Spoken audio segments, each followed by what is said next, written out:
Hi friends, ನಮಸ್ಕಾರ. ಎಲ್ಲರೂ ಹೇಗಿದ್ದೀರಾ? ಚೆನ್ನಾಗಿದ್ದೀರಾ ಅಂತ ಭಾವಿಸ್ತಿದ್ದೀನಿ. ಮತ್ತೆ ತಿರ್ಗಾ ಲಾಂಗ್ ಟೈಮ್ ಆದಮೇಲೆ ಮತ್ತೆ ನಿಮ್ಮನ್ನು ಮೀಟ್ ಮಾಡ್ತಾ ಇದ್ದೀನಿ. ಯಾಕಪ್ಪ ಇಷ್ಟು ದಿನ ಆದಮೇಲೆ ಬರಲಿಲ್ಲ ಅಂದರೆ ಏನು ಮಾಡೋದು, ನನ್ನ ಮಗಳಿಗೆ ಎಕ್ಸಾಮ್ಸ್ ಇತ್ತು. ಸೊ ಎಕ್ಸಾಮ್ಸ್ಗಳೆಲ್ಲ ಮುಗಿದ್ಮೇಲೆ ಈಗ ಫ್ರೀ ಟೈಮ್ ಮಾಡ್ಕೊಂಡು ಇನ್ನು ಮುಂದೆ ಡೈಲಿ ಈ ಥರ ಸಿಂಪಲ್ ರೆಸಿಪಿ ಲಾಗ್ಸ್ಗಳನ್ನ ಹಾಕ್ತೀನಿ. ಏನಂತೀರಾ? ನೀವು ನನ್ನ ಜೊತೆ ಭಾಗಿಯಾಗಿ, ಆಯಿತಾ? ಯಾರ್ಯಾರು ನನ್ನ ಚಾನಲ್ನ ಸಬ್ಸ್ಕ್ರೈಬ್ ಮಾಡಿಲ್ಲ ಅವರೆಲ್ಲ ದಯವಿಟ್ಟು ಸಬ್ಸ್ಕ್ರೈಬ್ ಮಾಡ್ಕೊಳ್ಳಿ. ಇನ್ನೂ ಒಳ್ಳೊಳ್ಳೆ ವೀಡಿಯೋಸ್ಗಳನ್ನ ಹಾಕ್ತೀನಿ. ನೀವು ಸಬ್ಸ್ಕ್ರೈಬ್ ಮಾಡಿದ್ರೆ ಅಲ್ವಾ ನನಗೆ ಒಂದು ಮೋಟಿವೇಶನ್ ಸಿಗೋದು. ಓಕೆ, ಏನಂತೀರಾ? ಬನ್ನಿ, ಏನು ಮಾಡ್ತಾಯಿದ್ದೀನಿ ಅಂತ ಹೇಳ್ತೀನಿ. ಇವತ್ತಿನ ನಮ್ಮ ರೆಸಿಪಿ ಸಿಂಪಲ್ಲಾಗಿರುವಂತಹ ಒಂದು ಫ್ರೈಡ್ ರೈಸ್. ಹೇಗಪ್ಪ ಮಾಡೋದು ಅಂತಂದರೆ ಅದಕ್ಕೆ ಬೇಕಾಗಿರೋ ಇಂಗ್ರೀಡಿಯೆಂಟ್ಸ್ ಎಲ್ಲ ನೋಡಿ ಇಲ್ಲೆಲ್ಲ ರೆಡಿ ಮಾಡಿ ಇಟ್ಟಿದ್ದೀನಿ. ಮೊದಲೇದು ಏನು ಅಂತಂದರೆ ಅದು ತರಕಾರಿಗಳು ಅದರಲ್ಲಿ ಏನೇನು ಹಾಕಿದ್ದೀನಿ ಅಂತಂದರೆ ಕ್ಯಾಪ್ಸಿಕಮ್ಮು, ಕ್ಯಾರೆಟು, ಕ್ಯಾಬೇಜ್ ಆಲ್ಮೋಸ್ಟ್ ಎಲ್ರಿಗೂ ಗೊತ್ತೇ ಇರುತ್ತೆ. ಸೊ ಅದನ್ನು ನಾನೆಲ್ಲ ಒಂದು ಸಲ ವಾಶ್ ಮಾಡ್ಕೊಂಬಿಟ್ಟು ಒಂದು ಬೌಲಲ್ಲಿ ಹಾಕಿ ಇಟ್ಕೊಂಡಿದ್ದೀನಿ. ಇನ್ನೊಂದು ಅದು ವೈಟಾಗಿ ಕಾಣ್ತಾ ಇದೆಯಲ್ಲ, ಅದು ಬಂದು ಸ್ಪ್ರಿಂಗ್ ಆನಿಯನ್ನಲ್ಲಿ ಫಸ್ಟ್ ಕೆಳಗಡೆ ಇರುತ್ತಲ್ಲ, ಅದು ಸ್ಪ್ರಿಂಗ್ ಆನಿಯನ್. ನಾನಿಲ್ಲಿ ಆನಿಯನ್ ಯೂಸ್ ಮಾಡ್ತಾ ಇಲ್ಲ. ಸೊ ಫಸ್ಟ್ ಪಾರ್ಟ್ ತೊಗೊಂಡಿದ್ದೀನಿ. ಇನ್ನೊಂದು ಆಮೇಲೆ ಲೀವ್ಸ್ ಥರ ಇರುತ್ತಲ್ಲ, ಅದು ಮೇಲೆ ಗಾರ್ನಿಷಿಂಗ್ಗೆ ಅಂತಂದ್ಬಿಟ್ಟು ಹಾಕಿರುವಂಥದ್ದು, ಅದು ಇನ್ನೊಂದು ಪಾರ್ಟು. ಇನ್ನೊಂದು ಏನು ಅಂತಂದರೆ ಅದು ಫ್ರೈಡ್ ರೈಸ್ ಮಸಾಲೆ. ಅದು ನಿಮಗೆ ಎಲ್ಲ ಕಡೆಯೂ ಸಿಗುತ್ತೆ. ಸಿಕ್ಕಿಲ್ಲ ಅಂದರೆ ಅದು ಹೇಗೆ ಮಾಡ್ಕೋಬೇಕು ಅನ್ನೋದನ್ನು ನೆಕ್ಸ್ಟ್ ಅಟ್ಲೀಸ್ಟ್ ಒಂದು 50 ಸಬ್ಸ್ಕ್ರೈಬ್ ಆದರೂ ಮಾಡಿ, ಅದರಲ್ಲಿ ತೋರಿಸ್ಕೊಡ್ತೀನಿ.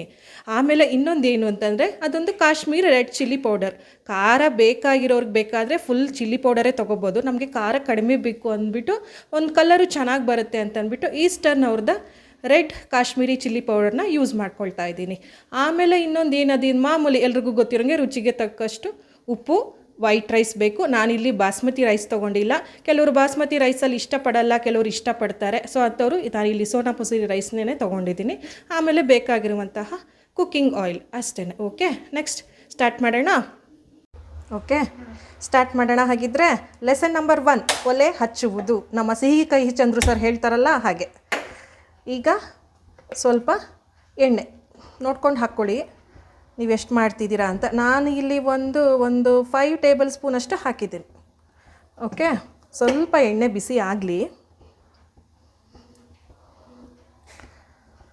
ಬಿಸಿ ಆದಮೇಲೆ ವಾಶ್ ಮಾಡಿಟ್ಕೊಂಡಿರ್ತೀನಲ್ಲ ಆ ತರಕಾರಿಗಳನ್ನ ಹಾಕ್ತಾಯಿದ್ದೀನಿ ಅಷ್ಟೇ.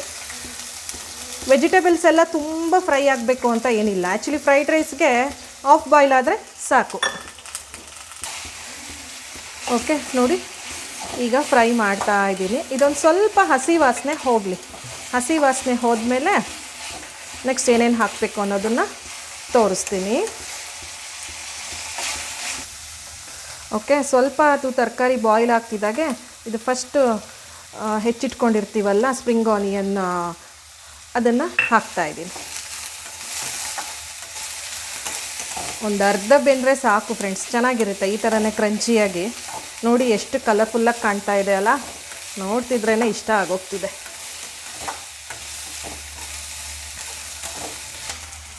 ಒಂದು ಸ್ವಲ್ಪ ಹೊತ್ತು ಮುಚ್ಚಿಡೋಣ, ಸೊ ಬೇಗ ಆಗುತ್ತೆ ಅಂತ ಅಷ್ಟೇ. ಓಕೆ, ಇಲ್ಲಿ ನೋಡಿ ಹಸಿ ವಾಸನೆ ಎಲ್ಲ ಹೋಗಿ ಎಣ್ಣೆ ನೋಡಿ, ಎಣ್ಣೆ ಸಪ್ರೇಟ್ ಆಗಿದೆ ತರಕಾರಿಯಿಂದ. ಈ ಟೈಮಲ್ಲಿ ನಾವು ಇಟ್ಕೊಂಡಿದ್ದೀನಲ್ಲ ಫ್ರೈಡ್ ರೈಸ್ ಮಸಾಲೆ, ಅದು, ಆಮೇಲೆ ಕಾಶ್ಮೀರಿ ರೆಡ್ ಚಿಲ್ಲಿ ಪೌಡರ್ ಸ್ವಲ್ಪ. ಆ್ಯಕ್ಚುಲಿ ಫ್ರೈಡ್ ರೈಸ್ ಮಸಾಲೆಯಲ್ಲೇ ಸ್ವಲ್ಪ ಉಪ್ಪಿನ ಅಂಶ ಇರುತ್ತೆ. ನೀವು ಒಂದು ಸ್ವಲ್ಪ ನೋಡ್ಕೊಂಡು ಹಾಕ್ಕೊಳ್ಳಿ, ಬೇಕಾದರೆ ಆಮೇಲೂ ಹಾಕ್ಕೋಬೋದು. ಓಕೆ, ಇದನ್ನು ಮಿಕ್ಸ್ ಮಾಡ್ಕೊಳ್ಳಿ.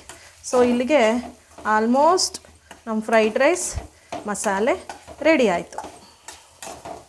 ಇಷ್ಟೆ. ಇದು ನನ್ನ ಮಗಳ ಫೇವ್ರೆಟ್ಟು. ಅವಳಿಗೆ ದಿನಾ ಮಾಡಿಕೊಟ್ರು ಬೇಜಾರೇ ಮಾಡ್ಕೊಳ್ದೆ ತಿಂತಾಳೆ.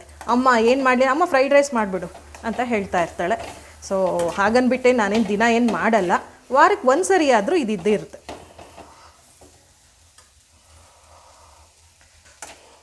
ನೋಡಿ ಫ್ರೆಂಡ್ಸ್, ಈಗ ನಮ್ಮ ಫ್ರೈಡ್ ರೈಸ್ ಮಸಾಲೆ ರೆಡಿಯಾಗಿದೆ.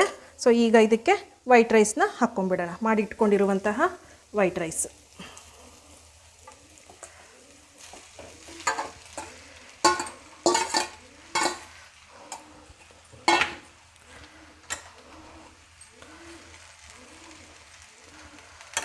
ಸೊ ಇಲ್ಲಿಗೆ ನೋಡಿ ಏನು ಸಖತ್ತಾಗಾಯ್ತಲ್ಲ ನಮ್ಮ ಕಲರ್ಫುಲ್ ಫ್ರೈಡ್ ರೈಸ್.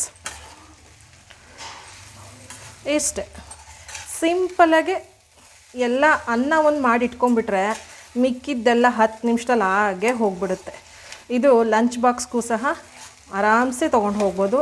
ಯಾವಾಗಲೂ ಚಿತ್ರಾನ್ನ ಮೊಸರು ಅನ್ನ ಅನ್ನೋದಕ್ಕಿಂತಲೂ ಒಂದಿನ ಫ್ರೈಡ್ ರೈಸು ತೊಗೊಂಡೋಗಿ, ಅದು ಒಂಥರ ಚೆನ್ನಾಗಿರುತ್ತೆ ಅಲ್ವಾ. ಫ್ರೆಂಡ್ಸ್ ಯಾರಾದರೂ ಕೇಳಿದಾಗ ಸ್ಟೈಲಾಗಿ ಫ್ರೈಡ್ ರೈಸ್ ಅಂತಲೂ ಹೇಳ್ಬೋದು. ಏನಂತೀರಾ? ನೋಡಿದ್ರಾ ಫ್ರೆಂಡ್ಸ್, ಏನು ಕಲರ್ಫುಲ್ಲಾಗಿ ಬಂದಿದೆ ನಿಮ್ಮ ಫ್ರೈಡ್ ರೈಸು. ಹಾಗೇ ನಾನೇನೋ ಇಷ್ಟು ಚೆನ್ನಾಗಿ ಮಾಡಿದ್ದೀನಿ. ಹಾಗೇ ನೀವು ಇದನ್ನೆಲ್ಲ ಟೇಸ್ಟ್ ಮಾಡಬೇಕು ಅಂದರೆ ನೀವು ಒಂದ್ಸರಿ ಮನೇಲಿ ಮಾಡಿಕೊಂಡು ಚೆನ್ನಾಗಿ ಬಂದಿತ್ತು ಅಂತ ಕಮೆಂಟ್ ಮಾಡಿದ್ರೆ ತಾನೇ ನನಗೂ ಗೊತ್ತಾಗೋದು. ಯಾವಾಗ ಮಾಡ್ತೀರಾ?